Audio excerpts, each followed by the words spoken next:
Wih, kacau ni. Oh, kita tak pasang ubat nyamuk. Oh. Dia kena ada. Tak ada. Jangan jilat siku aku. Jangan jilat. Nak pasang ni. Kena gigit.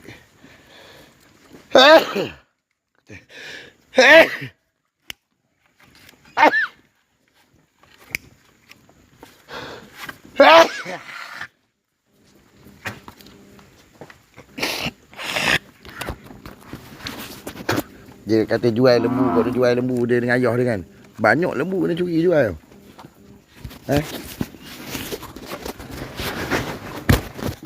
Kalau dia dapat butiran penuh dia polis.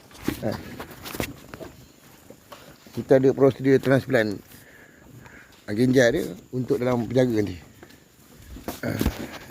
Ada juga manfaat dia.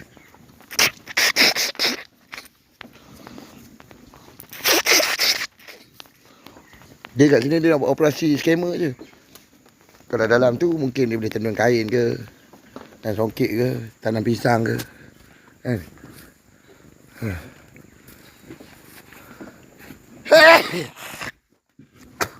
Aku rasa macam tu lah.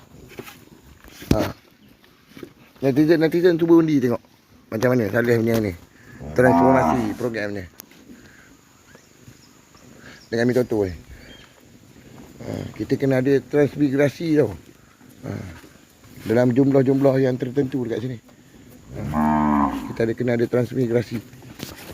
Blend untuk hantar dia orang yang curi-curi lembu ni, yang terlibat dengan aktiviti jenayah pengubahan wang haram kat sini.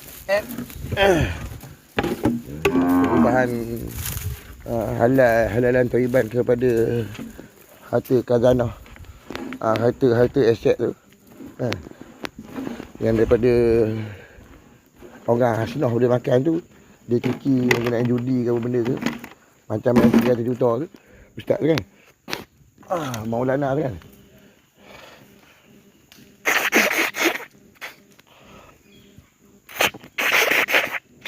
Dalam hotel tu dia halau aku daripada hotel aku. Habis ni aku tengah mandi, aku nampak orang benda, kawan tu telefon, dia orang ada dekat situ, suruh dia pakai baju sekejap.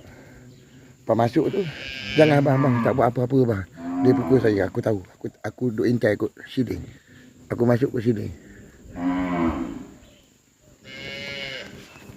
Dapat dia. Apa tindakan polis?